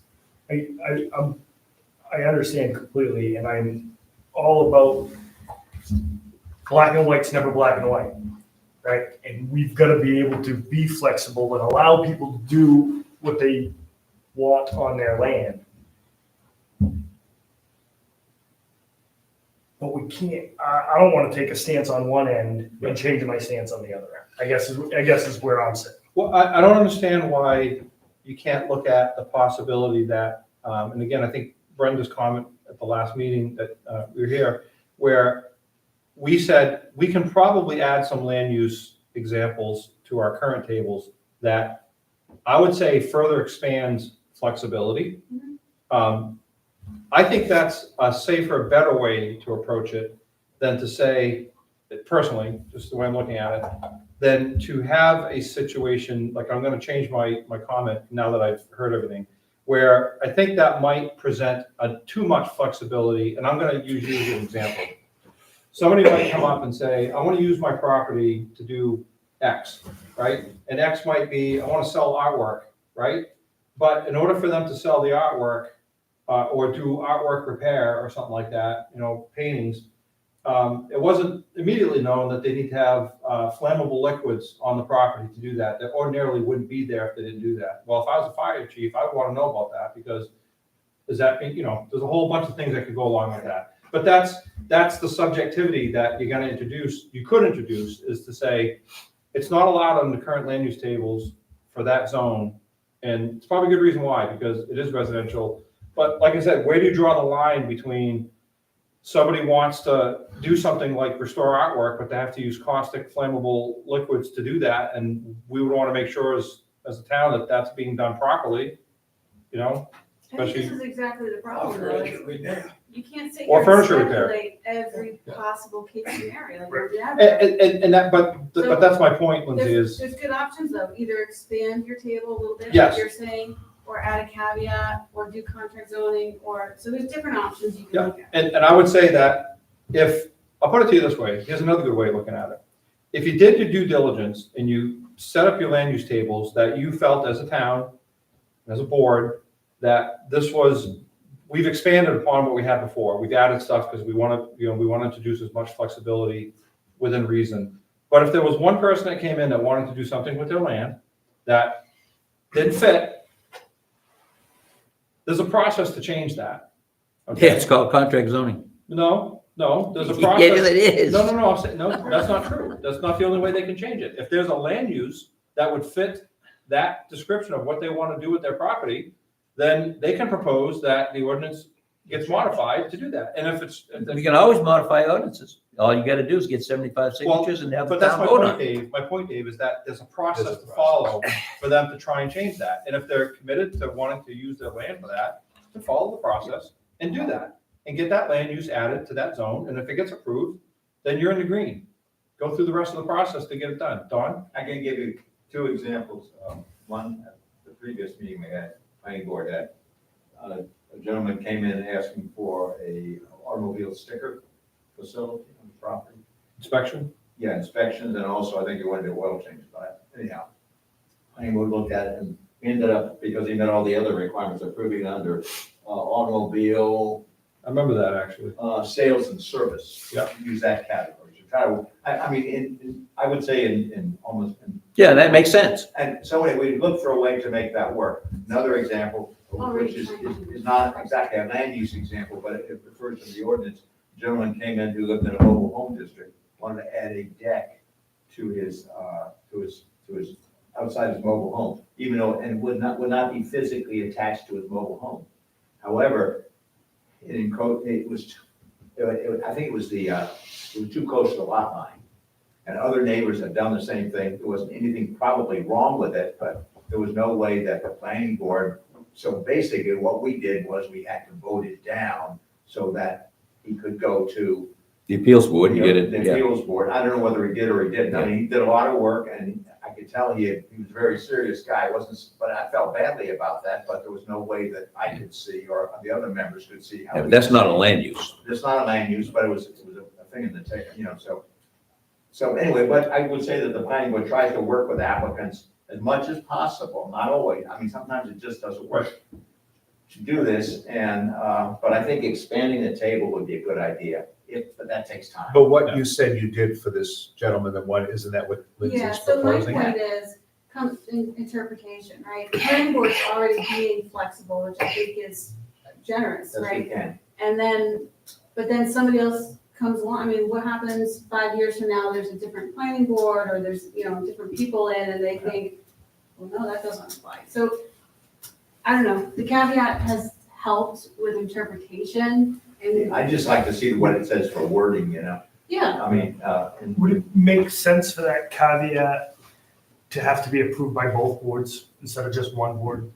What do you mean, both The boards? select board doesn't have any purview, I wouldn't give select board purview over. And only because of contract zoning is why I. No, if we have contract zoning, it can be taken care of on contract zoning. If we don't have contract zoning, it can't be taken care of on a contract zoning. No, I understand that, but I'm saying, to eliminate the subjectivity. Yeah, but I mean, it's so subjective. I like you today, but I'm not giving it to him. And Okay? Yeah. And that can happen. And that's my point. If you like me, you're gonna allow me to do whatever I want, but now it has to be approved by both boards. That's the reason I So- don't like contract zoning. Okay, so here's what I would say. I think what we can, I'm gonna take a crack at this. What we can safely say is, we had a proposal from Brenda originally, or a comment to say we could probably expand our land use tables. I remember distinctly, we all agreed to that, at least taking a look at it. I think that's a step in the right direction. I think the way it's worded today eliminates a lot of subjectivity. There's already subjectivity, or at least on part of the planning board that's there today, allowing residents, we some call it leeway, judgment. whatever, judgment. There's already some flexibility being imposed by the planning board today. And I think, to be fair to Lindsay, she had a proposal. I think it's definitely worth considering. I think when we get to the part of adding or expanding our land use tables, we can take a vote at that time to say, do we want to include a caveat clause or not? And we either vote it in or not. And I think that's just the end of Feel free to that. shoot it down. I think Right, that's the exactly, point. exactly. I think to John's point, like their judgment that they use, again, it can be subject to appeal. Right. And I think that's where we run into problems is if they are using flexibility, but then someone could appeal that and say, are you really allowed to use flexibility? So, And you know what, I Can- guess can if you they give did that, then, and the answer was, no, you can't, then there's the answer. And if they voted in the appeals, yes, then there's your answer. Can the decision be appealed either way? Yes. yeah, you can really Yeah. appeal anything for any reason. So you're not taking away that possibility. But I honestly think if we do our due diligence and add land use tables, that makes sense for the town on, with regards to what you said, Steve, which is important, is, people want to be able to use their land, but we want to be judicious about it. Like I said, we don't want to just have a residential district and now everybody has to worry about, is something going to explode next door or not? I think that's fair. Unless nobody cared, and okay, then allow it. I say we just make it sprinkle all the buildings and. You said it. Yeah. Boy. I have a question. Yes, sir. Did we not get new maps drawn up? They have to be approved at town meeting. And because the new charter went into place, you can't do that. A zoning map is just like a zoning ordinance. So the same rules apply in adopting it. So you can adopt one, was it November 2024? It'll be 24 the way, because it's written right now, it's written Yeah. magic words, general election. Yep. Right. So Which you is every guys, 2 but you'll years. have to create a map and go through all that process. No, I'm sorry. The cartoon map. The one that's here, I think this is the approved one. Did we not get this all cleaned up? And Yes, so somebody did work, so that's the map, I can't see it. yeah, the cartoon map. They're right behind you. Yeah, That one. that one. What Not that's some called. did get cleaned up, it's just not been voted on by the voters, so it's not an official map. And that won't get voted on until November 2024. No, why? I don't even know if it needs to be. That- Did that- somebody that- say that it's been changed enough to require reapproval? Yeah, Okay, we well, did it'll have to go in 24. Somebody's gonna have to get 75 Wait a signatures. minute, wait a minute, wait a minute. Hold on. That's not an ordinance. So it was Yes, not- it is. It's part of the zoning ordinance. The table itself, No, that Map. the map. It's a map, map is part of the ordinance. Yes, because it's called out in the ordinance. it's specifically referred to We in the actually did ordinance. cover that 2 meetings ago.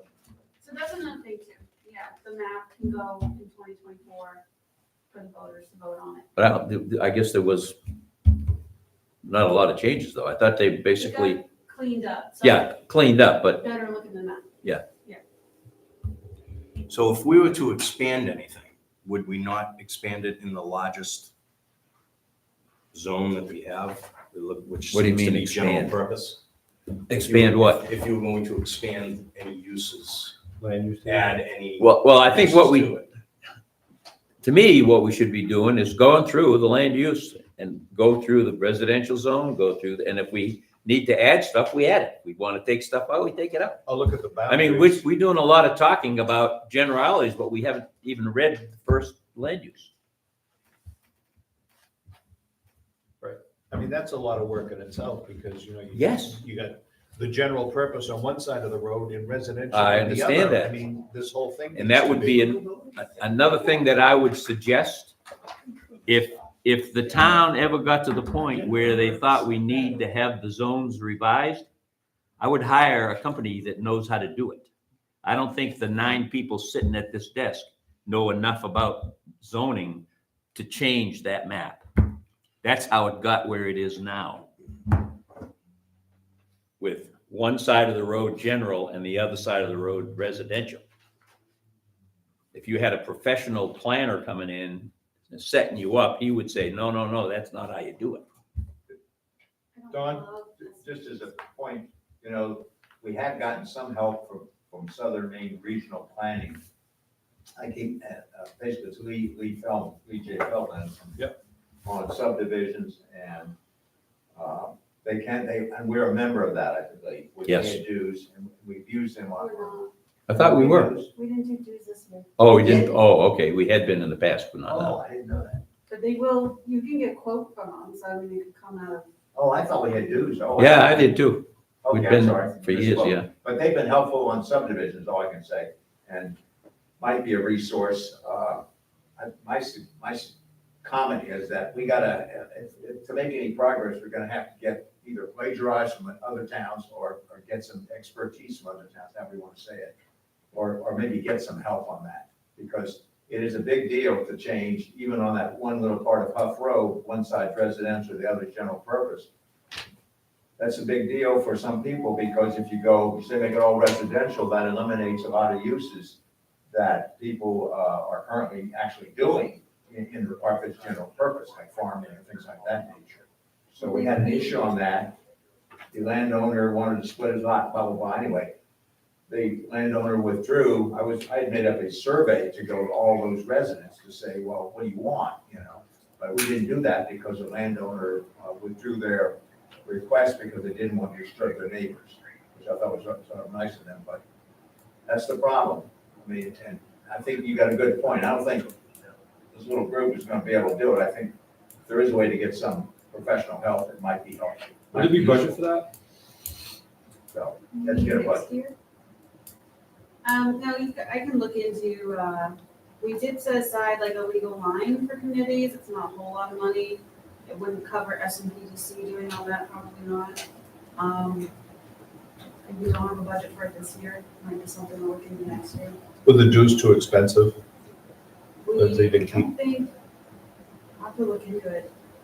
'Cause I can't remember why the select board didn't want. How much the dues were, I don't know. to- Okay,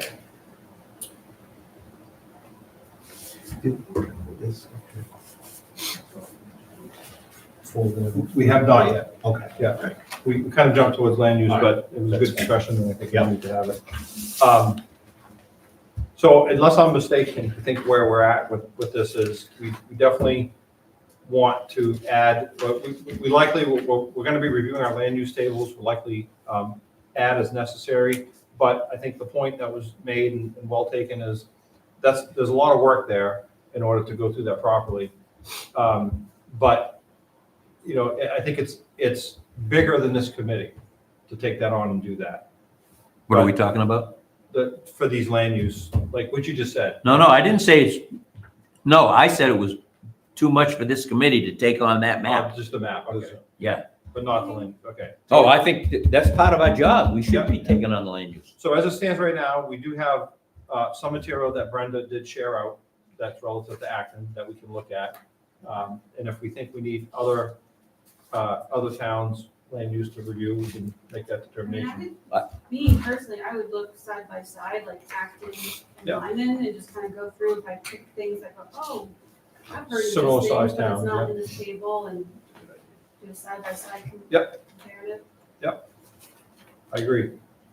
I mean, it's gonna help when we actually start going through it. Like Right. when we went through the other stuff, when you start going through it, it'll make more sense. Yep. Because we haven't even talked about it. We've done a lot of talking about it, but we haven't looked at it. Is that the goal? Like, we want, I mean, I guess for me, I would just like print out some stuff and let everybody just sit there and side by side, look at it, and Might be another opportunity where we could have something up on projector or something like that, where we could see it side by side. we're not there yet. What's that? We're not there yet. I'm looking into it. Well, Yeah. I could make that happen if we needed to short term, but, Yeah. yeah, okay. Is that something we want to do for this third meeting or? Yeah, that's actually not a bad idea. I mean, I'm all for that. If we think we can do that, I think we can. Don? Just as a discrete area, on the 21st of September, we went through the section on accessory dwelling units. Is that completed now? No, we did nothing to it. Well, we went down, I thought at that time there was, I wrote in my book, I. have On a the copy of- 21st meeting? Yeah, from September, I had it written down here, September 21st. Yes, we did. We started through it Yeah. Oh, okay. and we just approved it tonight. So that's where we're going, but it's not all there. Didn't you go down to 10.6.7? We went through, yeah, we got as far as 10.6.7. And we didn't talk about what Joe asked about at the last workshop, which was he wanted to add in, let's see.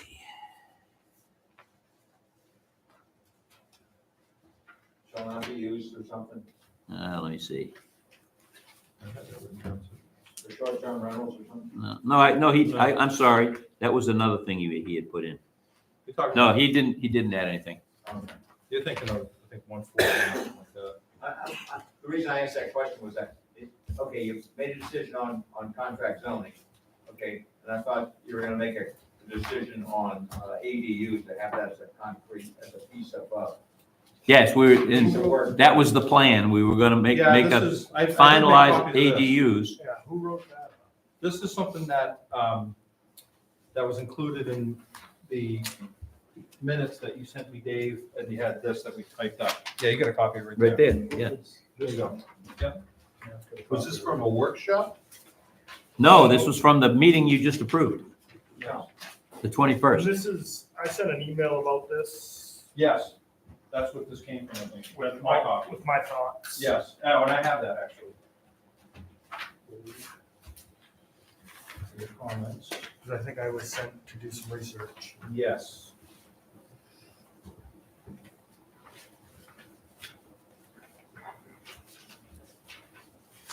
Give me a second, I'll find it. I did see your email. I want to commend you on your match, because Okay, good. out of every 100, I Because- see 99 have them the wrong way. Okay. Now, good. And not many people understand that.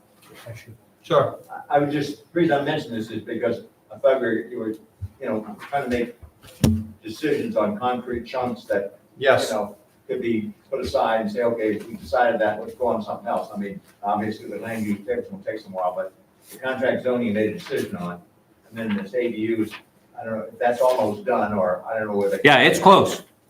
And I mean, if we get that, and then we need to get the ADU reg fixed in the main ordinance, and then we have to fix the one in the shoreline zone. Right, but one step at a time. And that would take care of 2003, I think. Maybe, I hope, I don't know.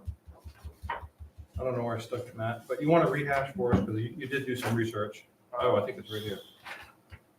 I think this, yeah, this is what you sent, right? Yeah. Yep, I didn't make a bunch of copies, but if somebody wants to look at it and pass around, I'm more than happy to. I think mainly to what is written here, my recommendation on 10.6.6 would be to decrease that to 150 feet Right. That's right. to coincide with NFPA 1 as well as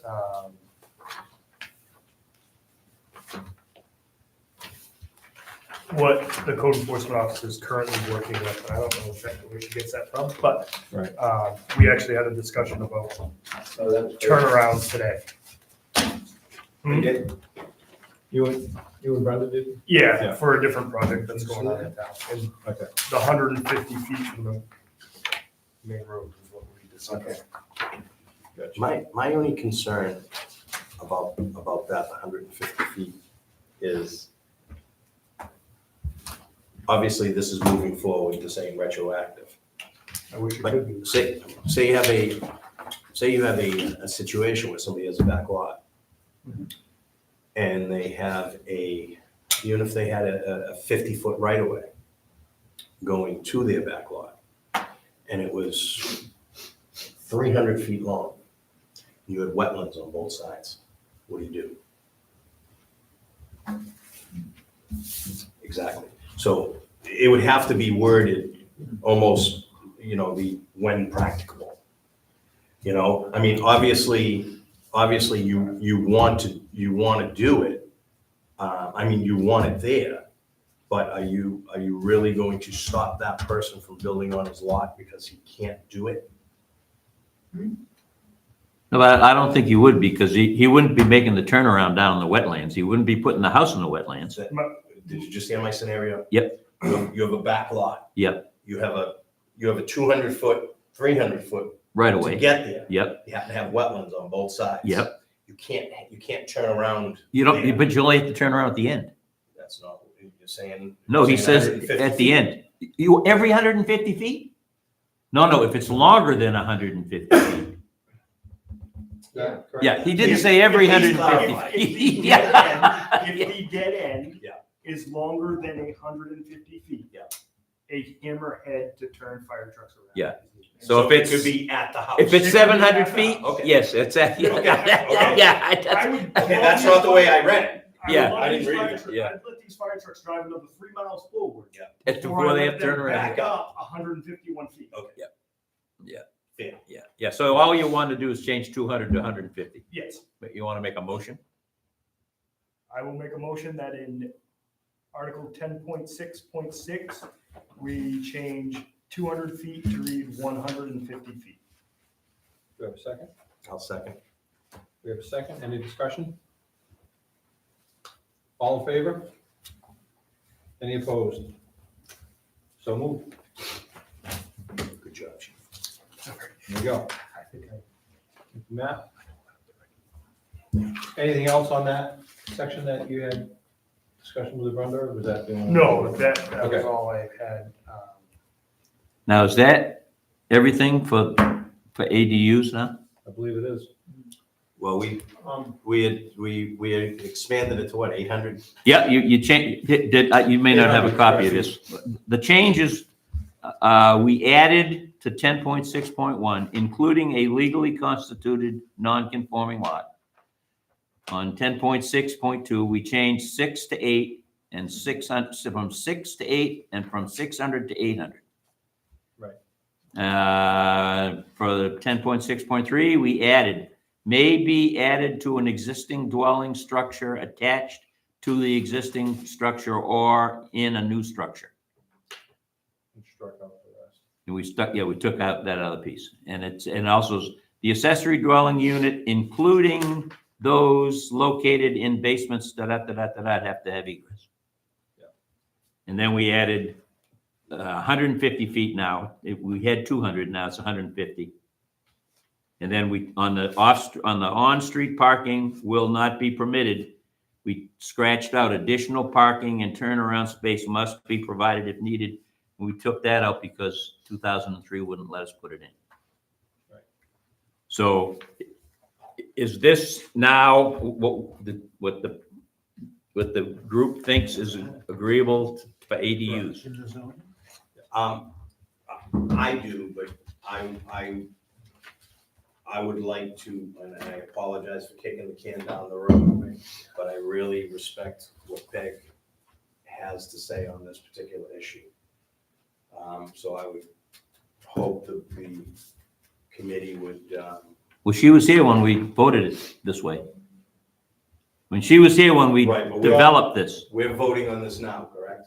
Well, actually, we voted on it then, and when we approved the minutes, we approved this. Right. Don, I'm sorry, Don. I just have I want to have a question on my notes. Was there a 10.6.8? I had something about ADU shall not be used. And I thought there was a discussion about maybe, is it short-term rentals or? Yeah, that got thrown out. Oh, it got It thrown was out. gonna be added in and then it got thrown out. Okay, all right, thank you. I just wanted to make sure. Yeah, because we were gonna add, because that was a proposal to add that in, but it was voted out, so. Okay, thank you. So I mean, I don't have a Okay, problem. We so- can so- wait. Boy, hold on. So she did vote on it though, I thought. Yeah, she agreed to all of these changes when we did I it. wasn't aware that was a formal vote, but that's fine. Well, if you remember right, when we established the committee, we voted that the changes would be made at the meeting and then they would be approved when the minutes are approved. Right. So essentially they were approved at the meeting, but we approved them tonight. And I guess in a way, it's a good thing because we added the 150 instead of the 200. But I mean, if you want to wait for Peggy, I don't have a problem. That should be attached to the minutes. Yeah, it's right attached to the minutes. It is attached to the minutes. Yeah. But I mean, I don't have a problem waiting. Because the next thing is going to be, if it's good enough for the regular ordinance, it should be good enough for the shoreland ordinance. So I think we can just flop it over and add it into the shoreland zoning ordinance. Are we gonna wait? I don't know. I'd like to wait. I'll wait. That's fine. I mean, No problem. we're there. Yeah. You know, we're there. I don't have a problem. And we should wait until she's here to talk about whether we want to put it in the shoreline Do zone. you But want a motion to wait? I don't think we need a motion to wait. I think we're all. We just all agree to wait. Yep. But the beauty is that we've made a decision on contract zoning. At our next meeting, we'll make a decision on this. Yeah. And hopefully make a decision on the shoreline part. And 2003 is taken care of. C'est la vie. Yeah, C'est la vie. exactly. Which would be So I'll great. make a motion to Adjourn. adjourn. Second. All in favor? Aye. Anybody opposed? Don't see it. Thank you, very productive. Lindsay, as we do start to make a little bit of progress, should we start thinking about sending stuff off to the attorney now, or should we wait and send it all over the package in April? I don't know, I think it's Matt, is better this, to do- Mike, is this your only copy? Think about it. Yeah, If you want it, you can have it. Yeah. Because- Thank you. Good Yeah. job. if you review something and then, Oh, yeah, then and you we go back and go, wait, we figured remote. yeah, we just got something different, right? Right on. Well, but these issues won't change. Again.